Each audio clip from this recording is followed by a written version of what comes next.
Hello students, this is your EVS teacher. EVS 4 के chapter 5 में हमने पढ़ा था एनिमल्स एंड देयर बिहेवियर का चैप्टर, जिसमें हमने पढ़ा डिफरेंट टाइप्स ऑफ बिहेवियर जो एनिमल्स प्रिडिक्ट करते हैं। लाइक कुछ एनिमल्स शाय होते हैं, कुछ एनिमल्स ब्रेव होते हैं, सोशलेबल होते हैं जो इजिली ह्यूमन से या दूसरे एनिमल से इंटरेक्ट कर लेते हैं। उस चैप्टर में हमने पढ़ा एनिमल्स की डिफरेंट ईटिंग हैबिट्स के बारे में और उनकी डिफरेंट बॉडी कवरिंग्स के बारे में भी। आज हम पढ़ेंगे ईवीएस 4 का चैप्टर नंबर 6 जिसका नाम है द प्लांट किंगडम। और इस चैप्टर में हम डिफरेंट टाइप्स के प्लांट्स पढ़ने वाले हैं, रूट्स, प्लांट का स्ट्रक्चर, ये सब पढ़ने वाले हैं। और प्लांट्स हमारे कहाँ कहाँ यूज होते हैं हमारे डेली लाइफ में, डेकोरेशन पर्पस में या ईटिंग पर्पस में, ये सब हम आज के इस टॉपिक में कवर करेंगे। तो चलिए अपना आज का चैप्टर स्टार्ट करते हैं। और हमारे चैप्टर का नाम है the plant kingdom. Go for a nature walk. There are a variety of plants in the nature, big, small, strong, and weak. They provide us with many useful things such as food, clothing, shelter, and medicines. They keep the environment fresh and healthy. Let us learn some more about the plants around us.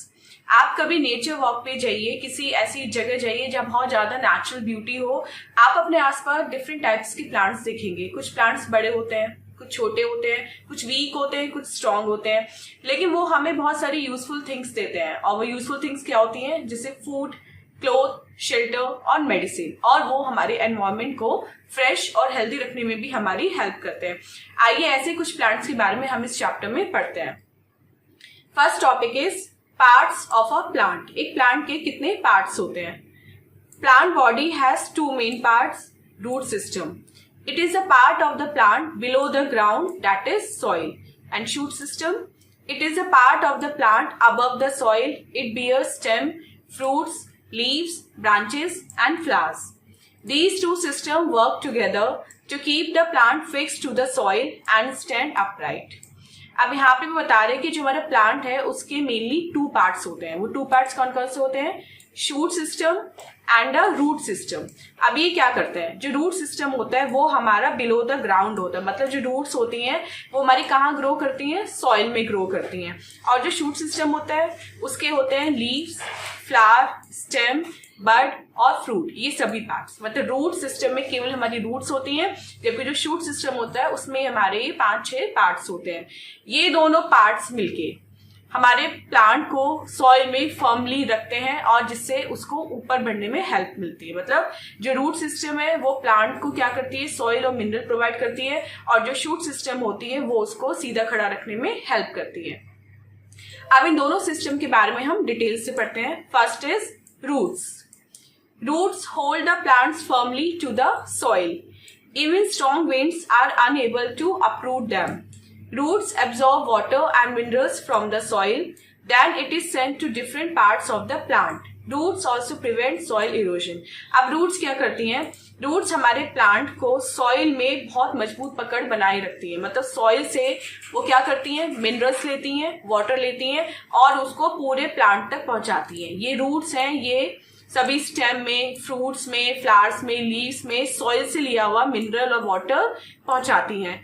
जब कभी तेज आंधी चलती है तब ऐसा तो हो सकता है कि हमारा प्लांट का ये जो शूट वाला सिस्टम है ये टूट जाए, लेकिन ऐसा कभी नहीं होता कि जो हमारा रूट सिस्टम है ये अपरूट हो जाए, ये उखड़ जाए, क्योंकि रूट हमारी सॉइल के अंदर अपनी मजबूत पकड़ बनाए रखती हैं और रूट जो है वो सॉइल इरोजन को भी प्रिवेंट करती है।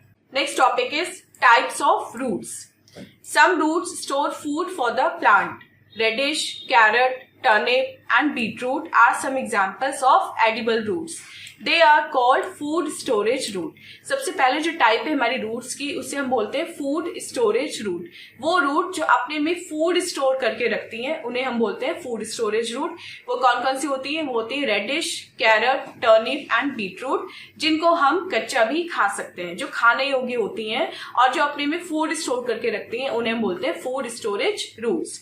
Second is the root with one thick main root and many small roots rising from the main root is called taproot. Plants like mango, carrot, neem have taproot system. They grow deep into the ground. और second type की हमारी जो root है वो है tap root. Tap root में क्या होता है? एक थिक रूट होती है और उससे हमारी बहुत सारी रूट्स ऐसे निकलती हैं। और ये किसका एग्जाम्पल है? ये है हमारा मैंगो ट्री का एग्जाम्पल, नीम ट्री का, या फिर कैरेट का। मतलब ये जो तीनों हमारे प्लांट होते हैं इनमें कौन सा सिस्टम होता है? टैप रूट सिस्टम होता है, जिसमें एक थिक रूट से बहुत सारी रूट्स निकलती हैं।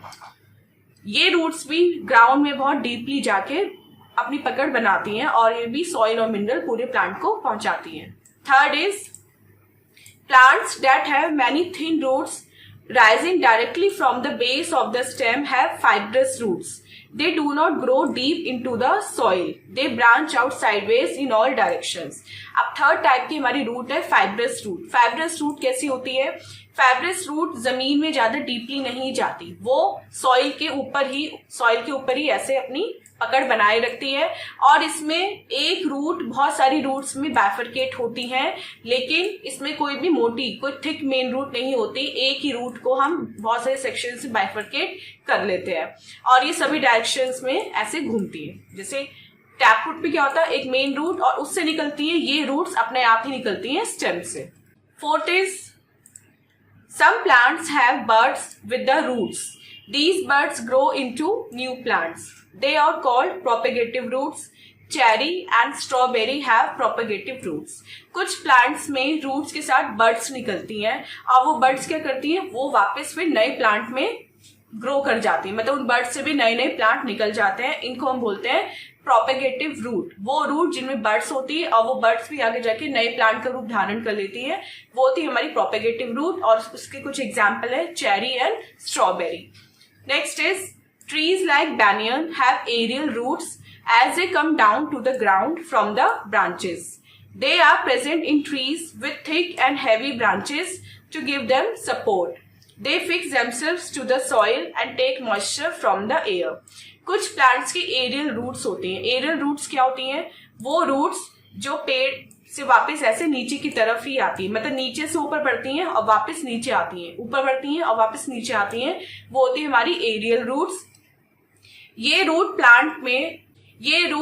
एज अ रूट बहुत थिक होती हैं और इसको हम मेन रूट बोलते हैं, लेकिन इनसे बहुत ज्यादा हैवी ब्रांचेस निकलती हैं। अब वो हैवी ब्रांचेस इतनी ज्यादा वेट कंसिस्ट किए रखते हैं कि वो वापस रूट की साइड ही झुक जाती हैं, और ऐसे एक ट्री का एग्जाम्पल है हमारा banyan tree. Next is mangrove are trees that grow in marshy and waterlogged areas. Their roots grow above the soil and are called breathing roots. They too take the air for survival from above the water surface. एक दूसरे type का हमारा tree होता है जिसको हम बोलते हैं मैंग्रोव ट्रीज, और ये कहाँ पे? ये दलदल जैसे इलाकों में या उन एरियाज में उगते हैं जहाँ पे पानी हर समय भरा रहता है। इनकी जो रूट्स हैं वो नीचे पानी भरे एरिया में न जाके जो ऊपर सॉइल होती है वहां से उगना शुरू करती हैं, और ये भी जो ऑक्सीजन होती है हमारे एनवायरमेंट की उसको लेती हैं ब्रीदिंग पर्पस के लिए। Next is the tune-up activity. देखते हैं ट्यूनअप एक्टिविटी में हमें क्या करना है। Many human activities cause harm to the roots of the plants. In cities, when pavement along the roads are made, small circular areas are left unpaved to allow trees to grow. In such conditions, plants do not grow well. Sometimes, these trees fall down easily when a strong storm or wind blows. Discuss. आपने देखा होगा कि बहुत सारी human activities ऐसी होती हैं जिससे हम जो प्लांट की रूट्स हैं उनको हार्म पहुंचाते हैं। सिटीज में आपने देखा होगा जब भी सड़क के किनारे फुटपाथ बनती है तो वहां पे छोटे छोटे गोल से ऐसे एरियाज छोड़ दिए जाते हैं जिसमें हम प्लांट्स को ग्रो कर सकते हैं, लेकिन उन प्लांट्स की ग्रोथ अच्छी नहीं होती क्योंकि उनकी रूट्स को खुलकर ब्रीथ करने का स्पेस नहीं मिलता, क्योंकि अगर वो अपने सर्कल से बाहर जाएंगे तो उसके बाद वहां पे सीमेंटेड जो है पेवमेंट आ जाता है। तो ऐसे केस में क्या होता है, अगर वहां पे ट्रीज ग्रो हो भी जाते हैं तो वो जरा सी आंधी या जरा सी तेज हवा चलने से ही गिर जाते हैं। तो आपको क्लास में ये डिस्कस करना है कि और कौन कौन से ऐसी ह्यूमन एक्टिविटीज हैं जिनसे हम प्लांट की रूट को नुकसान पहुंचा रहे हैं। Next is a take a break activity. Take a flower and try to identify its parts. Remove the sepals and then the petals. You are now left with the internal parts of a flower. Find out their names, dry flower and label all its parts. अब इस take a break activity में आपको क्या करना है, आपको एक flower लेना है और उसके सभी पार्ट्स को आइडेंटिफाई करना है। पहले आपको उसके सेपल्स रिमूव करने हैं, देन उसके पेटल्स रिमूव करने हैं, जब आप सेपल और पेटल दोनों रिमूव कर देंगे तब आपको मिलेगा उसका इंटरनल पार्ट। अब आपको इसके इंटरनल पार्ट्स के नेम लिखने हैं और कैसे लिखने हैं, आपको एक फ्लावर ड्रॉ करना है और तब उसकी लेबलिंग करनी है। Next topic is flowers. The birds growing on the stems grow into flowers. They are of various colors, shapes and sizes. All flowers have different fragrances that attract insects towards them. Flowers grow into fruits that have seeds. New plants grow from these seeds. Flower is a reproductive part of the plant. हमारे stem पे जो birds होती हैं उन birds में आगे जाके क्या बनते हैं, फ्लावर्स खिलते हैं, फ्लावर्स बनते हैं उन बर्ड्स से। जो फ्लावर्स होते हैं हमारे वो डिफरेंट कलर्स, शेप और साइजेस के होते हैं और उन फ्लावर्स में डिफरेंट डिफरेंट स्मेल होती है जो इंसेक्ट्स को अपनी तरफ अट्रैक्ट करती है। और फ्लावर आगे जाके किस में कन्वर्ट होते हैं, फ्रूट में कन्वर्ट होते हैं जो सीड कंटेन किए रखता है अपने अंदर। नए प्लांट्स इन्हीं सीड से बनते हैं, इसलिए हम कहते हैं कि जो फ्लावर होता है वो हमारे प्लांट का रिप्रोडक्टिव पार्ट होता है। Some plants do not bear flowers. They reproduce through powder-like substance called spores or hard structure called cones. For example, ferns reproduce with the help of spores and pine through cones.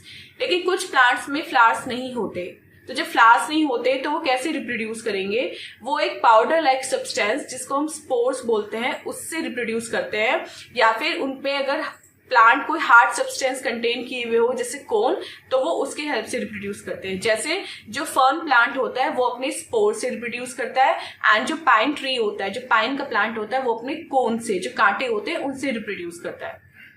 Next topic is flowering seasons, फूलों का मौसम। Different flowers bloom in different seasons. For example, daffodils bloom in spring season, while sunflowers are seen in summer season, and dahlias grow in winter season. अब different seasons में different flowers हमारे grow होते हैं. For example, जो daffodil है वो हमारे बसंत के मौसम में खिलता है, जो sunflower होता है वो गर्मियों में खिलता है, and जो dahlia होता है वो हमारे कब खिलता है, winter season में। तो सभी flowers के खिलने का एक particular season होता है। Life span of flowering plants. अब जो फ्लावरिंग प्लांट्स होते हैं इनकी उम्र कितनी होती है, इनका लाइफ स्पैन कितना होता है। On the basis of the life span of different flowers, flowering plants can be broadly divided into 3 categories. और डिफरेंट फ्लावर्स के डिफरेंट लाइफ स्पैन के बेसिस पे हमने जो फ्लावर्स हैं, जो फ्लावरिंग प्लांट्स हैं, उनको 3 कैटेगरी में डिवाइड किया है। वो 3 कैटेगरी कौन कौन सी हैं, एनुअल्स, बायनियल्स एंड पेरेनियल्स। सबसे पहले पढ़ते हैं हमारे एनुअल्स क्या होते हैं। एनुअल जिसको हम जानते हैं उसका हिंदी में मीनिंग होता है वार्षिक, जो साल में एक बार आता है। These plants complete their lifespan in one season. Flowers bloom on these plants for a single season. For example, sunflower and snapdragon are annuals. वो फ्लावर जो एक पर्टिकुलर सीजन के लिए ही खिलते हैं और वो सीजन कंप्लीट होने पे मुरझा जाते हैं, डिसअपियर हो जाते हैं, वो होते हैं हमारे एनुअल फ्लावर्स। और इस सीजन में मतलब किसी भी पर्टिकुलर सीजन में वो फ्लावर केवल उसी सीजन के खत्म होने तक ही रहता है फ्लावर उस प्लांट पे। और ऐसे कुछ एग्जांपल है हमारे सनफ्लावर और स्नैपड्रैगन। बायनियल्स कौन से होते हैं, These plants complete their life cycle in 2 parts. That is, they live for 2 years. They bloom in the second year and then die. For example, forget-me-not and parsley are biennials. अब biennials plant कौन से होते हैं, biennial plants वो होते हैं जो अपनी लाइफ साइकिल को 2 साल में कंप्लीट करते हैं, मतलब वो 2 सीजन तक रहते हैं। ये सेकेंड सीजन में खिलते हैं और फिर मुरझा जाते हैं। और ऐसे कुछ फ्लावर्स के एग्जाम्पल है forget-me-not and parsley. Second is perennials. These plants live for several years and bloom every year. For example, roses and daisies are perennial. अब वो प्लांट जो कई सालों तक खिला रहता है वो होते हैं हमारे perennials, जैसे रोज और डेजी, ये हमारा कई सीजन तक रह सकता है। Next topic is flowers in our daily life. हमारी डेली लाइफ में फ्लावर्स की क्या इंपॉर्टेंस होती है, या हमारी डेली लाइफ में फ्लावर्स जो है वो हमें कौन कौन से यूजफुल प्रोडक्ट प्रोवाइड कराते हैं। In our day to day life we use different flowers for different purposes, like perfumes. Flowers with sweet and strong fragrance are used for making perfumes. For example, rose and jasmine. अब हमारी day to day life में plant हमें बहुत सारे different purposes के लिए हम use करते हैं, जैसे परफ्यूम। वो फ्लावर्स जिनमें स्वीट और स्ट्रॉन्ग फ्रेग्रेंस होती है वो हमारे परफ्यूम बनाने में यूज किए जाते हैं। और ऐसे कुछ हमारे प्लांट हैं rose and jasmine. Second, decoration. Flowers beautify the gardens. They are also used for decoration on special occasions like weddings and birthday parties. Rangoli patterns are also made with colorful petals of flowers. Women wear flowers on the hair. Second, जो flowers हैं वो decoration purpose के लिए भी use किए जाते हैं. जैसे फ्लावर्स हमारे गार्डन को महकाते हैं, गार्डन की सुंदरता बढ़ाते हैं, ऐसे ही जो फ्लावर्स हैं वो हमारे स्पेशल ओकेजन जैसे शादी है घर में या कोई बर्थडे पार्टी है उस पर भी हम फूलों की डेकोरेशन करते हैं. जो रंगोली है वो भी हम फूलों की पत्तियों से बना सकते हैं या फिर जो वुमेन होती है वो अपने हेयर में भी फूल लगाती हैं. Food. Flowers like cauliflower and broccoli are eaten as food. Clove, a spice, is a dried bird. अब फूड में कहाँ हमारे फ्लावर्स यूज होते हैं. कुछ फ्लावर्स जैसे कॉलीफ्लावर या ब्रोकली जो होती है उसको हम एज अ फूड खाते हैं. और क्लोव जिसको हम बोलते हैं लौंग. लौंग क्या होती है? लौंग भी फ्लावर की एक सूखी हुई बड ही होती है. Next is worship places. Flowers are offered to the deities in the temples and other places of worship. जब हम पूजा करते हैं मंदिर में जाके या घर पे तभी हम भगवान को फूल ही अर्पण करते हैं क्योंकि जो फ्लावर्स है वो वर्शिप प्लेसेस में अपनी बहुत इंपॉर्टेंस रखते हैं. Next is oil. Flowers like sunflower are used for making edible oils. Greeting. Bouquet of flowers are used for greeting our friends and relatives on special occasions. और इसके other uses हैं. We find floral patterns on clothes. They are also use for making natural dyes. We can buy flowers from a florist. अब जो oil होता है वो बनाने में भी हमारे जो फ्लावर्स है उन्हीं का यूज किया जाता है. जैसे जो सनफ्लावर का ऑयल होता है वो एडिबल ऑयल है, उसे हम खा सकते हैं. जब हम किसी के पार्टी में जाते हैं तो कभी कभी आपने देखा होगा कि हम बुके लेके जाते हैं या कोई हमें बुके गिफ्ट करता है तो जो बुके बनता है वो भी हमारा फ्लावर से बनता है. और फ्लावर से कुछ और यूजेस हैं कि क्लोथ्स पे हमने कभी कभी फ्लोरल पैटर्न देखे हैं तो वो जो फ्लोरल पैटर्न होते हैं वो भी फ्लावर्स को रिप्रेजेंट करते हैं और वो नेचुरल डाइज को बनाने में भी यूज किए जाते हैं. और हम फ्लावर्स किससे खरीद सकते हैं? हम फ्लोरिस्ट से, जो फूल बेचता है उससे हम फ्लावर्स को खरीद सकते हैं. Next topic is some common trees. Some trees are commonly sighted in our neighborhood. हम अपने नेबरहुड में, अपने पड़ोस में, अपने आसपास कुछ ऐसे ट्रीज हैं जिनको हम कॉमनली देखते हैं. वो कौन कौन से हैं? नीम, बैनियन, पीपल, कीकर, मैंगो एंड बिल्वा जिसे बोलते हैं इंडियन बेल. अब इनके बारे में पढ़ते हैं. Neem. Neem leaves have anti fungal and anti bacterial agents. It is used for treating malaria. People. People worship people tree. Its leaves help to cure jaundice. And banyan. Banyan is a huge, well-spread tree. Birds make their nest in it. It has aerial roots. सबसे पहले पढ़ते हैं नीम के बारे में. नीम में anti fungal और anti bacterial properties होती हैं. जब भी कभी हमारे फोड़ी फुंसे हो जाते हैं या हमें कोई एलर्जी हो जाती है तो हम नीम का ही यूज करते हैं और ये मलेरिया के ट्रीटमेंट में भी यूज किया जाता है. Next is people. जो पीपल का पेड़ होता है उसकी हम लोग पूजा करते हैं और ये जॉन्डिस जो पीलिया होता है उसको ठीक करने में भी हमारे काम आता है. नेक्स्ट इज बैनियन जिसको बोलते हैं बरगद का पेड़. बरगद का पेड़ एक बहुत बड़ा और वेल स्प्रेड ट्री होता है, चारों तरफ फैला हुआ होता है. जो चिड़िया है वो अपना घोंसला बना सकती है इस पेड़ पे और इस पेड़ की जो है वो एरियल रूट्स होते हैं, मतलब रूट्स जो होते हैं वो लटकी हुई होती है. किस साइड? जमीन की side. Next is kikar. We get wood for making wheels of carts from kikar tree. And Bilva. Flowers and leaves of Bilva tree are offered in worshipping Lord Shiva.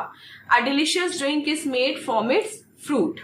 जो कीकर का पेड़ होता है उसको हम जो घोड़ा गाड़ी होते हैं या जो लकड़ी की गाड़ी होती है उसके पहिए बनाने में यूज करते हैं. और जो हमारा बिल्वा यानी कि बेल का पेड़ होता है उसको हम एज अ फ्रूट भी खाते हैं, मतलब जो उसका फ्रूट होता है उससे हम बेल का जूस बनाते हैं. और जो इसके फ्लावर्स या लीव्स होते हैं उनको हम जब पूजा करते हैं तो लॉर्ड शिवा पे चढ़ाते हैं. मतलब जैसे जब सावन का महीना होता है तो हम मंदिर जाते हैं अगर लॉर्ड शिवा की पूजा करने तो हम लॉर्ड शिवा पे बेल के पत्ते चढ़ाते हैं. लॉर्ड शिवा को बेल के पत्ते बहुत पसंद है. Next is a tune-up activity. Discuss the uses of Neem tree and it's different parts. यहाँ पे आपको क्या करना है? आपको नीम ट्री और उसके डिफरेंट पार्ट्स के जो यूजेस हैं वो डिस्कस करना है. Next topic is wild plants. Some plants are undesirable. They grow by themselves. Such plants are called weeds. They need to be removed as they do not allow other plants to grow properly. Water hyacinth, dandelions, parthenium are some of the weeds. Some wild plants have medicinal values. कुछ plant ऐसे होते हैं जो अनचाहे होते हैं, undesirable होते हैं, वो अपने आप ही ग्रो हो जाते हैं, और इन प्लांट्स को हम क्या बोलते हैं? इन प्लांट्स को हम बोलते हैं वीड्स। लेकिन इनको जितनी जल्दी हो सके उतनी जल्दी रिमूव कर देना चाहिए सॉइल से, क्योंकि ये दूसरे प्लांट को ग्रो होने में हेल्प नहीं करते हैं, ये दूसरे प्लांट की ग्रोथ को भी रोक देते हैं। और ऐसे कुछ हमारे अनडिजायरेबल प्लांट्स हैं, water hyacinth, dandelions and parthenium. लेकिन इन वाइल्ड प्लांट्स की, इन अनवांटेड प्लांट्स की कुछ मेडिसिनल वैल्यूज भी होती हैं, जैसे haritaki fruit, it is used as a remedy to cure joint pains. Amlaki and Google, they cure heart ailments, and Pipali and Damiana, they relieve stomachache. एक fruit होता है हमारा हरिटाकी फ्रूट, ये जॉइंट के जो पेन होता है, जो हमारे घुटनों में या कहीं भी पेन होते हैं जॉइंट्स में, उसकी रेमेडी है बहुत अच्छी। सेकेंड, अमलाकी एंड गुगुल, ये जो हमारे हार्ट से रिलेटेड बीमारी होती है उसको दूर करने में हेल्प करता है। And third, Pipli and damiana, ये हमारे पेट के दर्द से हमें रिलीफ दिलाता है। Next topic is taking care of trees. हमें ट्रीज की देखभाल कैसे करनी चाहिए, क्यों करनी चाहिए? A gardener looks after the plants and trees in the parks and lawns. Trees grown in the open areas of house are the private property of the owner of the house. Trees that grow on roadsides like neem and eucalyptus are public property. They are taken care of by the municipal corporation. The forest department looks after the trees in forest sanctuaries and biosphere reserves. जो gardener होता है, माली होता है, वो क्या करता है? वो प्लांट्स और ट्रीज की देखभाल करता है, लेकिन कहाँ पे करता है? पार्क में या लॉन में। जो घर के बाहर ओपन एरिया में जो पेड़ उगते हैं वो होते हैं प्राइवेट प्रॉपर्टी, किसकी? उस घर के मालिक की। लेकिन वो ट्रीज जो रोड साइड पे उगते हैं, जैसे नीम का या फिर यूकेलिप्टस का, वो होती है पब्लिक प्रॉपर्टी। और इनकी देखभाल कौन करता है? इनकी देखभाल करता है हमारा म्यूनिसिपल कॉर्पोरेशन, नगर निगम। और फॉरेस्ट डिपार्टमेंट क्या करता है? फॉरेस्ट डिपार्टमेंट उन ट्रीज की देखभाल करता है जो फॉरेस्ट में उगते हैं, सैंक्चुरीज में उगते हैं या फिर बायोस्फीयर रिजर्व्स में उगते हैं। Next topic is tribal people, आदिवासी लोग। Tribals are people who live in forest. They get food from the plants and trees growing in these forests. They hunt animals for their flesh, eat wild fruits, nuts, roots and stems of some plants. Tribals get food, water, shelter and things for everyday need from the forest. Tribals वो लोग होते हैं जो जंगल में रहते हैं, वो जंगल से ही अपना फूड ऑब्टेन करते हैं, मतलब वो प्लांट से फ्लावर्स खाते हैं, फ्रूट खाते हैं, या ट्रीज से वो वुड कट करके उनको सोल्ड आउट करके अपनी अर्निंग करते हैं। वो मांस के लिए एनिमल्स की हंटिंग करते हैं, वाइल्ड फ्रूट्स खाते हैं, नट्स खाते हैं या रूट और स्टेम खाते हैं किसी भी प्लांट की।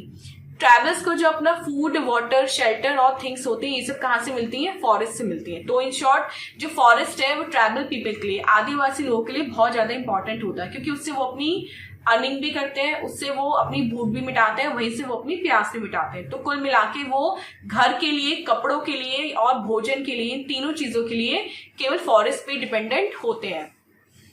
Man cuts trees for fulfilling his requirements and grows crops and makes buildings, roads, etc. This disturbs the life of tribals. Due to deforestation, these tribals are forced to leave their homes and settle in nearby places. They find it difficult to settle at new places due to illiteracy, their customs and rituals that they follow. We must try to grow more trees and cut less of them. अब modern civilisation में आज के जमाने में सभी को नई नई क्रॉप्स ग्रो करने की नीड होती है, या फिर ज्यादा स्पेस चाहिए होता है बिल्डिंग्स, मॉल्स और ये सब बनाने के लिए। तो ऐसे में क्या हुआ, जब ट्रीज को ज्यादा संख्या में काटा गया तो उससे जो ट्राइबल्स की लाइफ थी वो डिस्टर्ब हो गई। जिस जंगल में वो रहते थे, जब वो काट दिया गया तो वो वहां के नियर बाय प्लेस पे शिफ्ट हो गए, लेकिन वहां वो एडजस्ट नहीं हो पाए, क्योंकि वो इलिटरेट थे, उनको लिखना पढ़ना नहीं आता था, उनकी कस्टम्स और जो रिचुअल्स थे वो वहां के लोगों से बिल्कुल अलग थे। इसलिए हमें ज्यादा से ज्यादा ट्रीज ग्रो करने की कोशिश करनी चाहिए, और ये कोशिश भी करनी चाहिए कि हम कम से कम ट्रीज कट करें। सो स्टूडेंट्स, ये था आपका चैप्टर। आई होप आपको चैप्टर अच्छे से क्लियर हो गया होगा और अपने प्लांट्स और ट्रीज की इंपॉर्टेंस भी अच्छे से समझ में आ गई होगी। लेकिन एक्सरसाइज से बढ़ने से पहले हम एक बार एक क्विक रिकैप के थ्रू देखते हैं कि इस चैप्टर में हमने कौन कौन से इंपॉर्टेंट पॉइंट्स पढ़े हैं। First is plants keep the environment fresh and healthy. Two main parts of a plant are root system and shoot system. Roots hold the plant firmly to the soil. There are two types of roots. Flowers help in reproduction. We use flowers for many purposes and tribes live in the forest. आप solve करते हैं अपना exercise part. Tick the correct option. हमें question पढ़ना है and 3 he option given है, इसमें से करेक्ट ऑप्शन को चूज करना है. First is we get perfumes from. हमें परफ्यूम कहाँ से मिलता है? प्लांट से, एनिमल से. तो परफ्यूम हमें मिलता है प्लांट से. Option A is correct. Second, root system is the soil. जो रूट सिस्टम होता है वो सॉइल में कहाँ होता है? ऊपर या नीचे? तो root system is below the soil. Option B is correct. Third, root of plant is edible. कौन से प्लांट की रूट एडिबल होती है? Root of carrot plant is edible. Fourth, grow into flowers. क्या आगे जाके फ्लावर्स बन जाती हैं? जो हमारी बर्ड्स होती हैं वो आगे जाके फ्लावर्स बन जाती हैं. Option B is correct. So student, ये था आपका एक्सरसाइज पार्ट. आई होप आपको चैप्टर एक्सरसाइज दोनों ही अच्छे से क्लियर हो गई होंगी. अब मिलते हैं अपने नेक्स्ट वीडियो में इससे नेक्स्ट चैप्टर के साथ. Till then take care. Bye bye.